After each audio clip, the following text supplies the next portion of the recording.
Bourbonbarkeep. My name's Curtis. Thank you for tuning in. I have been super excited about this episode. New Riff putting out a Balboa rye. They took the year off last year. I had heard good things. I had heard good rumblings, even whispers. People saying, we got to keep this one a secret. I can't hold it in. I got to shout this one from the rooftops.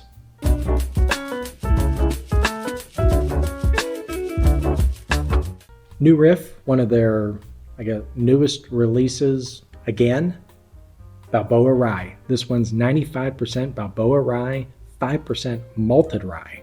And you're looking at yourself and you're like, why the hell is Rocky a rye? And that joke probably doesn't hit for anybody. But the Balboa rye, this is an heirloom grain back from the 1940s, and apparently some fog farm in Indiana still produces this stuff. And I was like, you know what? That's kind of a cool story. And I want to taste it. I love New Riff. I love what they've been doing. So color me intrigued. I got the bottle and I was like, let's do this. And here we are. It happened that quick, essentially. This guy's coming in at 100 proof. This is bottled in bond, what typically New Riff does. I still wonder to this day why their 8-year isn't bottled in bond, but this guy is 100 proof, non-chill filtered. And I saw online, someone got this for $55 and I was like, why is mine 70? But maybe it's times, you know? As I mentioned before, they didn't release this last year. So this guy making a comeback and I'm pretty excited about it. So if you're excited, go ahead, like, subscribe, and let's see if this is worth that $70 inflation charge that apparently is happening across the great US of A. Let's get on the nose. Immediate, almost like a sugared lemon peel, if you can picture that in your mind, like a lemon head, but more natural, more lemon oil. This has a ton of fruit, a ton of a sweetness to it, where it has this nice peach, a little apricot, but it has this nice sourness, if that's what you kind of want to call dill. Brings this like herbal dilliness. You know, that dill does. Dill.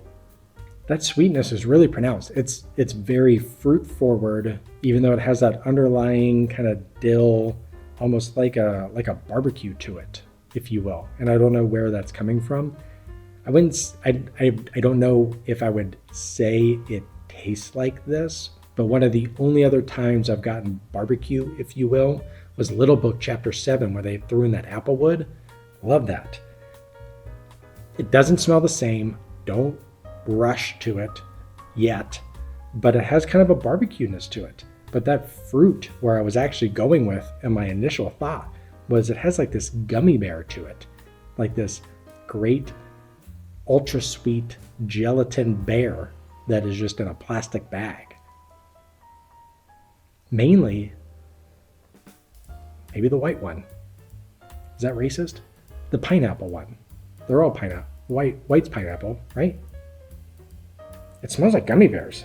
Like it has that much kind of fruit going on to it, and I love it. Let's get it on the palate. I'm so intrigued now. Oh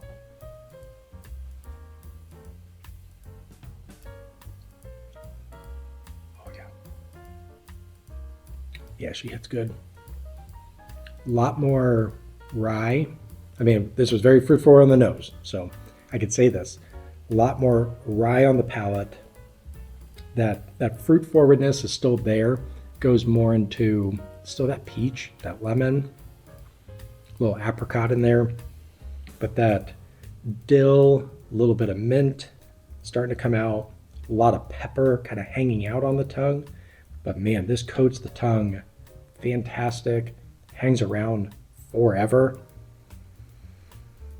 That is delightful. Still feel it in the chest at that 100 proof. Really well done. Oh man. All right, sip 2. Let's do that. Sip 2 even better. I feel like this is actually a very complex pour. This is one to where if you really sat with it, you can get a ton of tasty notes out of it, to where this really nice kind of blueberry pie was starting to come out with these nice baking spices, but the complexity ramps up with this really nice pepper, and lemon was still there. On the finish, as it kind of sits on the tongue, it reminds me a lot of those root beer candies, the ones that were supposed to be barrels, but somehow they melted on every truck that was ever delivered. And you're like, why is this just dog shit wrapped in saran wrap? And your mom's like, no, it's a root beer barrel. And you're like, I don't know. You pop it in, it's still great. Clove, some cedar coming out. Always enjoy a good cedar. Not one that I want horribly pronounced, but just kind of brings me into my cigar humidor. You pop that thing and just, yeah, love that. That is so good. This will not be for everybody. I feel like this is going to be someone that's been on their whiskey journey, just in terms of the complexity. Obviously, if you're a rye fan, this is all over the place. The best way I can describe this, and I hope this gets you amped up, is you're sitting there 4th of July, family around, you got the barbecue going, you got a fruit salad going, you got lemonade going, and it just brings you to the 4th of July picnic. That's what this bottle is. Now, as amped up as I am, I gotta rein myself back in and make sure I don't get ahead of myself. But boy, am I excited to score this one. This is one of the best pours I have had this year. And I am excited that I went in blindly. And this is going to do great in both categories, because we do 2 scoring systems here at Bourbon Barkeep. We do a census score, what's in the glass. I don't care what I paid for it. No, nothing. Just what did I taste? And I could fit that into a great to fantastic category. This is, oh boy, don't get ahead of yourself. Come on. Man, I love it. I love it. I'm like close to 87. I think I'm going to rein it in. I'm going to go 85. Yeah, it feels good. Borderline fantastic. Just touching. Just the Michelangelo, just touching God fantastic. Good work. I love it. Bang for the buck now. I'm going to go with the $70. I easily got it. If you told me this was $90, I would say, yeah, I want that on my shelf. How do we do that? We'll go cool 72. I mean, you're already talking a pricey bottle at 70, not outrageously priced. I would go up for sure with it. Yeah. Well, we're going to plug that into our Whiskey of the Year rankings. I got it this year. I understand there's previous batches. I don't know if they taste the same, but ultimately we get to score it this year. Plug it in. Let's see how it does.